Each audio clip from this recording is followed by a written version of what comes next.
आप सब पर सलामती हो।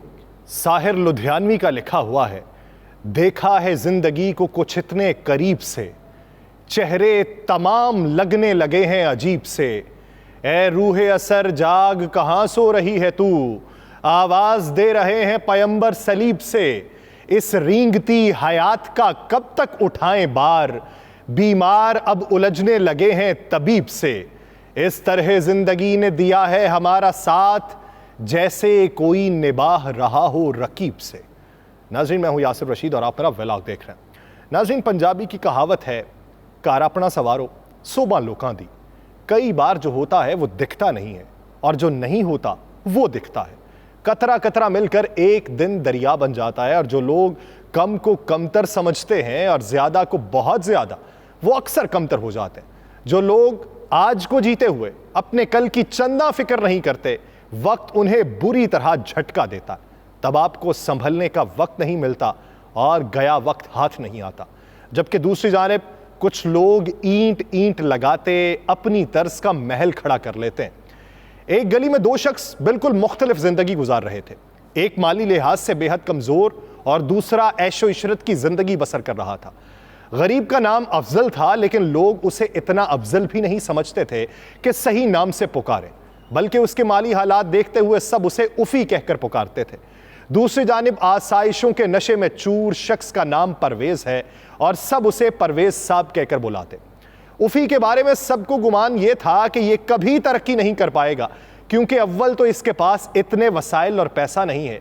ये ना तो कभी खुद अच्छी जिंदगी का मजा चख सकता है और ना ही कभी इसके बच्चे जिंदगी में आसाइशें हासिल कर पाएंगे।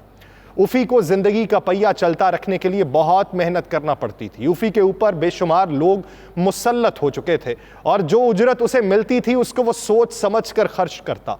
खाता सादा लेकिन अच्छा होता।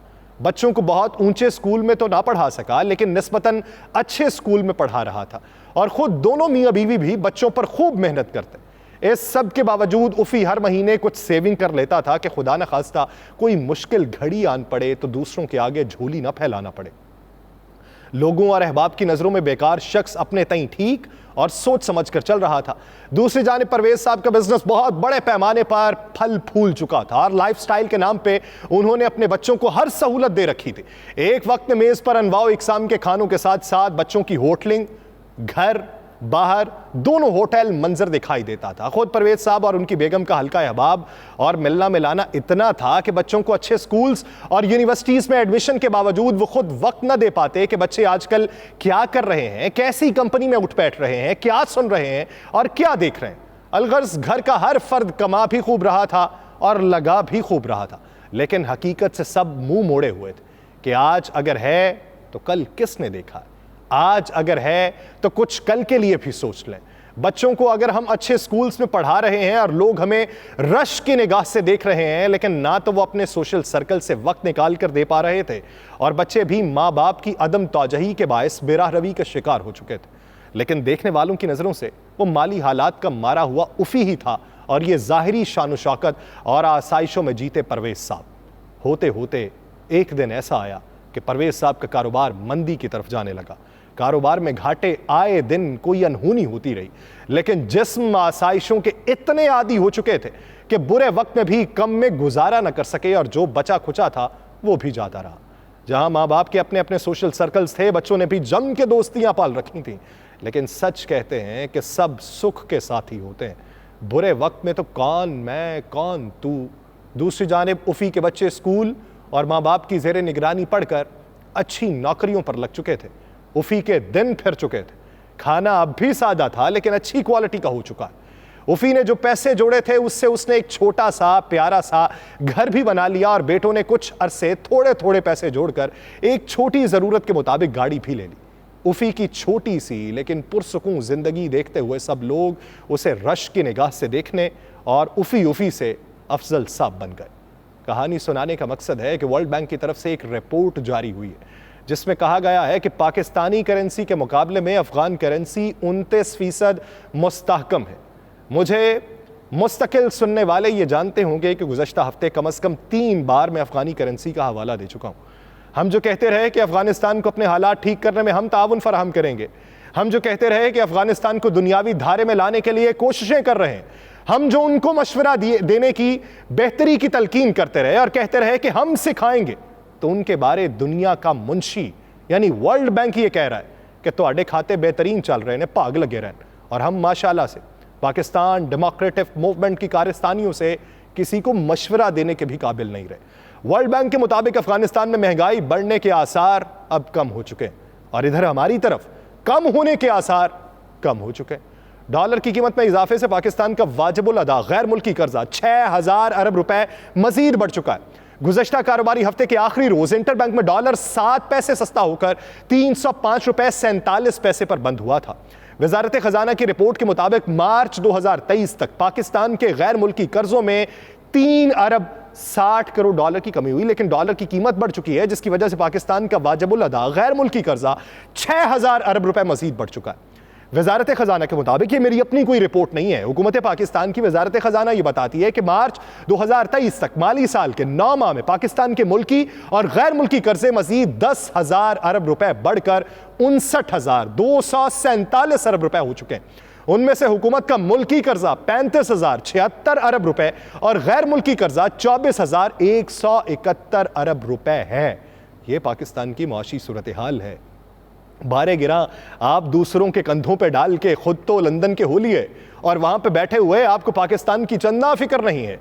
आपको फिक्र है तो वापसी की फिक्र है और खबरें चलवाते हैं कि 15 अक्टूबर को बड़े मियां साहब वतन वापस आएंगे और इंतखाबी मुहिम को लीड करेंगे। तो खुदारा ये बताइए कि इंतखाबी मुहिम के लिए आपके पास बयानिया क्या है? किसी एक को दबाने के अलावा, किसी अपनी माजी के हवालाजात देने के अलावा, अपने भाई को औजे सुरैया तक पहुंचाने के अलावा मेराज आपकी ऐसी है कि आप समझते हैं कि सियासत की मेराज तक हम पहुंच चुके हैं और दूसरा मकाम असफल से भी नीचे है। लेकिन सवाल यह पैदा होता है कि आपने अवाम को दिया क्या था? 16 माह आपने अवाम के ऊपर जो हक हुक्मरानी रखी है उसका खुमियाजा किसको भुगतना पड़ रहा है? और उधर दूसरी तरफ पाकिस्तान का अगर मंजरनामा देखें, कानून यहां पे उसकी हक हुक्मरानी कितनी है। Inspector general Punjab doctor Usman Anwar के लाहौर हाई कोर्ट में पाकिस्तान तहरीक इंसाफ के सदर परवेज इलाही से मुतल्लिक बयान पे कमरा अदालत में कहकहे लगे।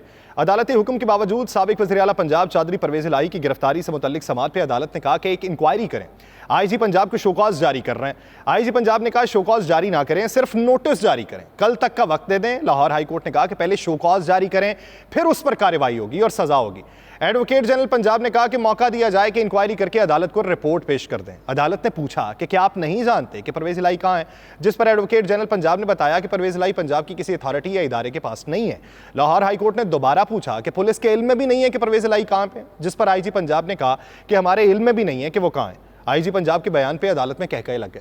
सरदार लतीफ़ खोसा भी अदालत में पेश हुए, कहा कि इस अदालत की हुदूद से ले जाया गया तो अदालत को इख्तियार है कि वो किस भी सूबे में हो वो हुक्म दे सकती है। ये सबसे पहले से प्लान था।